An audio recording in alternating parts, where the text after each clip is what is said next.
আসসালামু আলাইকুম বন্ধুরা। আপনারা হয়তো অনেকেই অবগত আছেন যে জাতীয় বিশ্ববিদ্যালয় আবার তাদের অনার্সে ভর্তি কার্যক্রম শুরু করবে। 2014-15 সালের পর থেকে আর তারা ভর্তি পরীক্ষার কার্যক্রম নেয় নাই।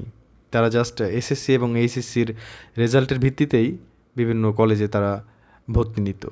কিন্তু 16 নভেম্বর জাতীয় বিশ্ববিদ্যালয়ের ভাইস চ্যান্সেলর সাহেব ডক্টর এএসএম আমানুল্লাহ তিনি একটি সমাবেশে ঘোষণা দিয়েছেন যে জাতীয় বিশ্ববিদ্যালয়ে আবার পূর্বের ন্যায় ভর্তি পরীক্ষা আয়োজন করবে। চলুন আমরা নোটিশটি দেখি। আগামী শিক্ষাবর্ষ থেকে স্নাতক সম্মান ভর্তি পরীক্ষায় ফিরছে জাতীয় বিশ্ববিদ্যালয়। মূলত শিক্ষা এবং ডিগ্রির মান উন্নয়নে আগামী শিক্ষাবর্ষ থেকে জাতীয় বিশ্ববিদ্যালয়ের অধিভুক্ত সকল প্রতিষ্ঠানে স্নাতক সম্মান লিখিত ভর্তি পরীক্ষা নেওয়ার ঘোষণা দিয়েছেন জাতীয় বিশ্ববিদ্যালয়ের উপাচার্য ডক্টর এএসএম আমানুল্লাহ। তো এছাড়াও তিনি আরও বলেছেন যে যেগুলো পরীক্ষা এতদিন হয় নাই, সেই তিনি 2025 সালে জাতীয় বিশ্ববিদ্যালয়ের পরীক্ষা বর্ষ হিসেবে ঘোষণা দেন।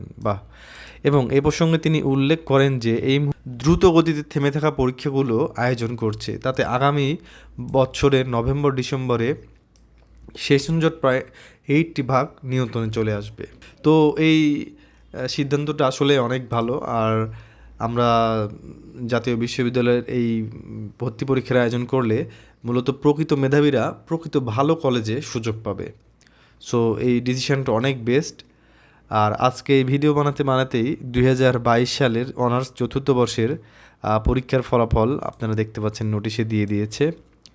তো হয়তো তারা খুব দ্রুত ডেভেলপের কাজগুলো করছে। ধন্যবাদ সবাইকে, ভালো থাকবেন।